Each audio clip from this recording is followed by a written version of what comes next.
Hello everyone, here is the video of class 7 science, and in this video we are going to do the exercise of chapter 13 which is electric current and its effects. इस video में हम part 2 करेंगे exercise का। Previous video में हमने multiple choice questions solve किए थे and let's see.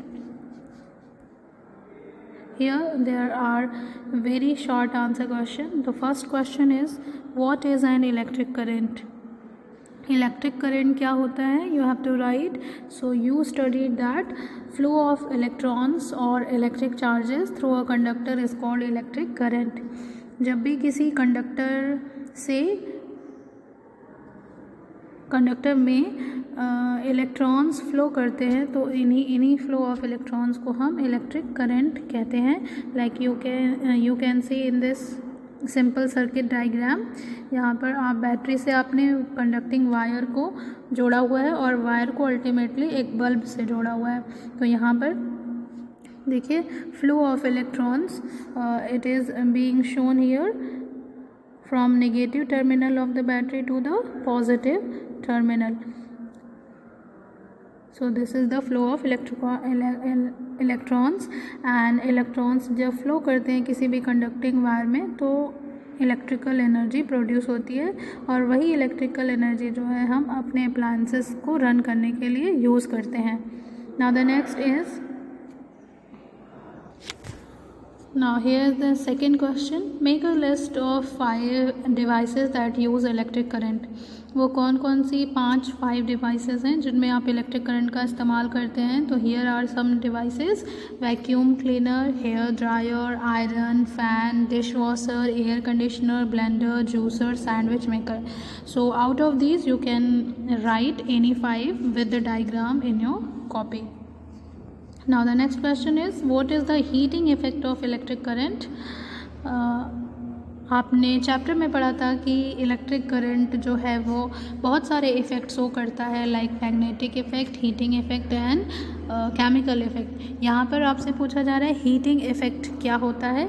तो you can right that when an electric current is pass through a high resistance wire the wire becomes hot and produces heat, this is called heating effect of current. जब भी किसी high resistance wire से current flow करता है, मतलब कि high resistance wire मतलब ऐसा वायर जो करंट को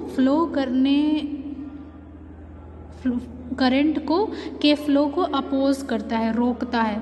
तो जिस वायर में रेजिस्टेंस जितना ज़्यादा होगा वो उतना ही इलेक्ट्रिक करंट के फ्लो को रोकेगा। तो हाई रेजिस्टेंस वायर से जब इलेक्ट्रिक करंट फ्लो करता है तो वो इलेक्ट्रिक करंट को फ्लो होने से रोकता है और जिसकी वजह से बहुत सारी एनर्जी प्रोड्यूस होती है and it becomes hot and it produces heat energy, और इसी को हम बोलते हैं heating effect of electric current. Like you can see this is the rod in which the wires are coiled and these wires are highly resistant and they are opposing the flow of electric current, and that's why they are producing lots of heat energy, and you can see these coils are glowing and producing heat. Next question is make a list of 5 electrical appliances that use the heating effect of electric current. अभी आपने देखा heating effect of electric current क्या है। इस heating effect of electric current से हम heat energy produce कर सकते हैं by the flow of electric current। तो ऐसा हम यूज़ करते हैं काफ़ी सारे appliances में, जैसे इलेक्ट्रिक बल्ब में आप जानते हैं जो इनकैंडेसेंट बल्ब होता है, इलेक्ट्रिक बल्ब होता है, वो इसी इफ़ेक्ट के बेसिस पर लाइट प्रोड्यूस करता है। हेयर ड्रायर में, रूम हीटर में, गीज़र में, टोस्टर में, ये सारी अप्लायंसेस में हम heating effect of electric current को यूज़ करते हैं और हीट एनर्जी प्रोड्यूस करते हैं। Now the next question is question number 5, why is a good fuse wire made of tin? Fuse क्या होता है? एक सेफ्टी डिवाइस होता है जो हम इलेक्ट्रिक सर्किट में यूज़ करते हैं to protect them by any kind of short circuit and when the electric current exceeds. किसी भी सर्किट में एक एक मिनिमम करंट से ज़्यादा मैक्सिमम करंट से ज़्यादा इलेक्ट्रिक करंट ना फ्लो करे, इसके लिए हम उसमें एक प्रोटेक्टिव डिवाइस यूज़ करते हैं जिसको हम फ्यूज़ बोलते हैं, है ना। And like you can see here these are the different kind of fuse. और इसमें देखिए फ्यूज़ वायर इस्तेमाल किया गया है, like you can see here. और ये जो फ्यूज़ वायर्स है ये किसके बने होते हैं? अच्छे फ्यूज़ के जो वायर होते हैं वो टिन के बने होते हैं। टिन एक मेटल है, और क्योंकि टिन वायर जो है, the fuse wire is made up of tin because it has a good conductive property with high resistance and low melting point. क्योंकि जो टिन मेटल होता है उसके अंदर कंडक्टिव प्रॉपर्टी भी होती है, लेकिन इसका रेजिस्टेंस हाई होता है। इस वजह से अगर एक सर्टेन लिमिट से ज़्यादा अगर करंट एक्सीड होता है, बढ़ता है, तो ये क्या हो जाता है? हीट अप होकर मेल्ट हो जाता है, ठीक है। मेल्ट हो जाता है और सर्किट ब्रेक हो जाती है और करंट का फ्लो रुक जाता है और हमारी सर्किट डैमेज होने से बच जाती है। Next is why does the filament become hot. आप देखते हैं कि इनकैंडेसेंट बल्ब में जो वायर की कॉइलिंग होती है, जो एक्चुअली में हीटअप होकर आपको लाइट एनर्जी प्रोड्यूस करता है, उसे हम फिलामेंट कहते हैं। तो क्यों ये फिलामेंट हॉट हो जाता है? जैसे आप यहाँ पे देख सकते हैं, this is the bulb and इसमें जो फिलामेंट है it has become hot. When a current passes through a wire, a part of the electrical energy is converted into heat energy and the wire gets heated. This is known as the heating effect of electric current. इस bulb में filament heat up हो रहा है due to the heating effect of electric current. क्योंकि इसमें जो ये filament है ये ऐसे मेटालिक वायर का बना हुआ है जो हाई रेजिस्टेंस है, जो इलेक्ट्रिक करंट के फ़्लो को रोक रहा होता है। और जब ये इलेक्ट्रिक करंट के फ़्लो को रोकता है, अपोज करता है, तो इससे हीट एनर्जी प्रोड्यूस होती है और ये हीटअप हो जाता है, ग्लो करने लगता है और अल्टीमेटली लाइट एनर्जी प्रोड्यूस होती है। Next question is, what is the fuse rating in the lighting and fan circuit of a small house? Fuse rating का मतलब होता है maximum current that the fuse can carry without melting. Fuse के अंदर जो wire लगा होता है वो कितना मैक्सिमम करंट उससे फ्लो हो सकता है बिना मेल्ट किए, इसी को हम फ्यूज़ रेटिंग कहते हैं। और जो हम लाइटिंग और फैन सर्किट में फ्यूज़ रेटिंग यूज़ करते हैं वो क्या होता है? The usual capacity of an electric fuse used in lighting circuit and in the power circuit of a small house are 5A और 15A। 5 एम्पियर और 15 एम्पियर का हम फ्यूज़ यूज़ करते हैं। अगर 5 एम्पियर मतलब कि अगर 5 एम्पियर से ज़्यादा करंट एक्सीड करता है, बढ़ता है, तो ये जो फ्यूज़ का वायर है, जो फ्यूज़ है, वो मेल्ट हो जाएगा और सर्किट ब्रेक हो जाएगी। 15 एम्पियर का मतलब कि अगर 15 एम्पियर से ज़्यादा इलेक्ट्रिक करंट फ्लो करता है तो वो मेल्ट हो जाएगा और सर्किट ब्रेक हो जाएगी। Next question is, what is an electromagnet? Electromagnet क्या है? An electromagnet is a magnet that runs on electricity. आप जानते हैं कि ऐसा मैग्नेट जो नेचुरली पाया जाता है उसको हम नेचुरल मैग्नेट बोलते हैं। और लेकिन इलेक्ट्रोमैग्नेट वो इलेक्ट्रोमैग्नेट है जो इलेक्ट्रिसिटी के थ्रू बनाया जाता है। सिंपल इलेक्ट्रोमैग्नेट में देखिए क्या होता है, एक कोर होता है, कोर वो मेटल का बना होता है और उसके चारों ओर हम क्या करते हैं, वायर को कॉइल कर देते हैं और फिर दोनों एंड ऑफ वायर को हम बैटरी से जोड़ देते हैं। तो जब इस वायर में इलेक्ट्रिक करंट फ्लो करता है तो ये जो कोर है, जो आपने बीच में जो एक मेटालिक ऑब्जेक्ट रखा हुआ है, वो मैग्नेट की तरह बिहेव करने लगता है। Now the next question is, what happens when we switch off the current in an electromagnet? अगर मान लीजिए कि इस इलेक्ट्रोमैग्नेट में हमने करंट को बंद कर दिया, करंट का फ्लो बंद कर दिया, तो क्या होगा? ऑब्वियसली क्योंकि ये मैग्नेट इलेक्ट्रिक करंट से ही चल रहा है, तो जब आप इसमें इलेक्ट्रिक करंट को स्विच ऑफ कर देंगे तो ये मैग्नेट नहीं रह जाएगा। ओके, तो आंसर होगा, an electromagnet is a type of magnet in which the magnetic field is produced by an electric current. The magnetic field disappears when the current is turn off. जब आप switch off कर देंगे electric current को, तो magnetic field भी disappear हो जाएगी और वो मैग्नेट मैग्नेट नहीं कहलाएगा, मैग्नेट की तरह बिहेव नहीं करेगा। Now the next question is how will you detect the poles at the end of an electromagnet? आप जानते हैं कि कोई भी जो नेचुरल मैग्नेट होता है उसके दो पोल होते हैं, नॉर्थ एंड साउथ, लेकिन अगर आपको इलेक्ट्रोमैग्नेट दे दिया जाए तो उसमें आप कैसे पोल को डिटरमिन करेंगे कि which one is north and which one is south? तो इसमें आप क्या कर सकते हैं, आप पहले से एक नेचुरल बार मैग्नेट ले सकते हैं जिसमें आपको पहले से पता हो कि ये नॉर्थ है और ये साउथ है। आप जानते हैं कि जो लाइक पोल्स होते हैं वो एक दूसरे को रिपेल करते हैं, है ना, और जो अनलाइक पोल्स होते हैं वो एक दूसरे को अट्रैक्ट। तो मान लीजिए कि आपने ये बार मैग्नेट लिया और इसका पोल आपको पहले से पता है, तो सपोज़ करिए कि इस मैग्नेट को आप लेकर जाते हैं, यहाँ पर ये नॉर्थ है आपको पता है और ये साउथ है ये आपको पता है। तो अगर ये जो मैग्नेट है अगर ये अट्रैक्ट होता है तो इसका मतलब कि ये क्या होगा, नॉर्थ होगा, डिसिमिलर होगा। अगर ये साउथ है तो ये नॉर्थ होगा, तभी अट्रैक्शन इसके अंदर होगा।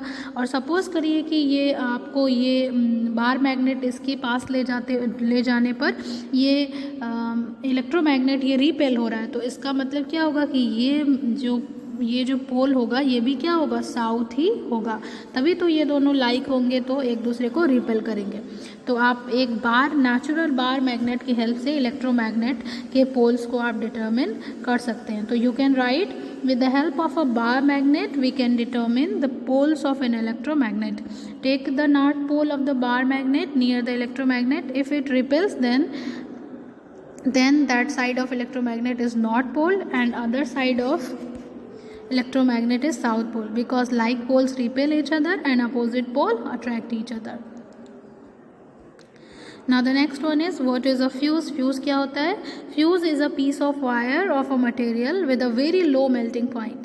When a high current flows through the circuit due to overloading or short circuit, the wire gets heated and melts. As a result, the circuit is broken and current stops flowing.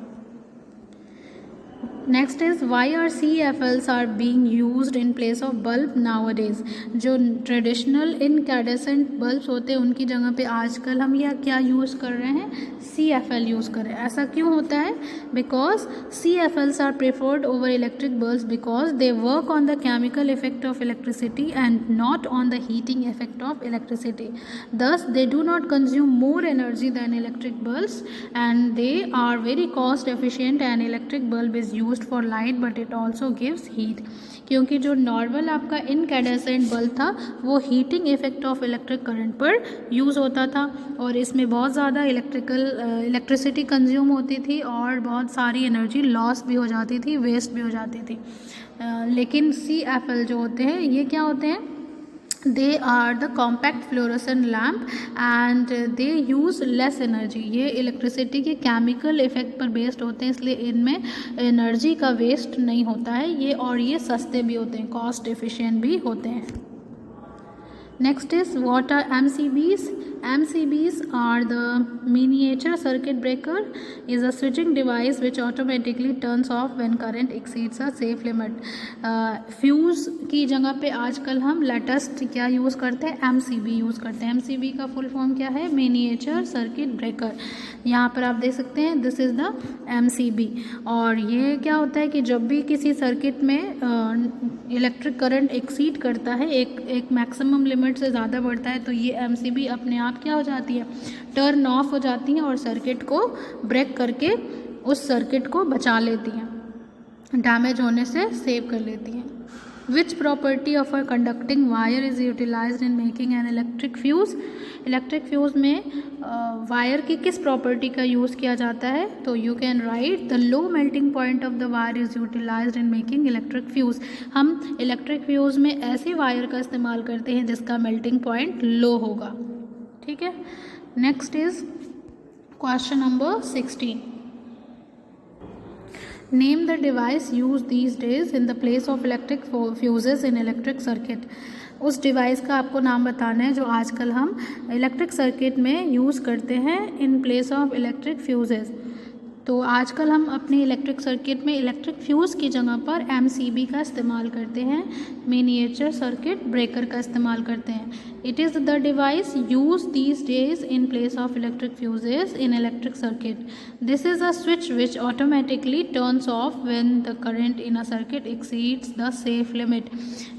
Miniature circuit breaker actually में क्या है, एक switch है जो अपने आप क्या हो जाती है, ऑटोमेटिकली क्या हो जाती है, टर्न ऑफ हो जाती है, बंद हो जाती है जब भी उस पर्टिकुलर सर्किट में जो है वो इलेक्ट्रिक करंट सेफ लिमिट से ज़्यादा फ्लो होने लगता है।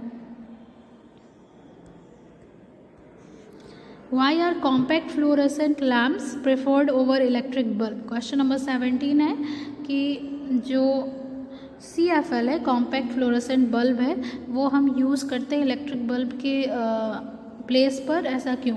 क्योंकि कॉम्पैक्ट फ्लोरेसेंट लैम्प्स क्या होते हैं, they are the bulbs which consume less energy, क्योंकि इनमें एनर्जी का वेस्ट बहुत कम होता है और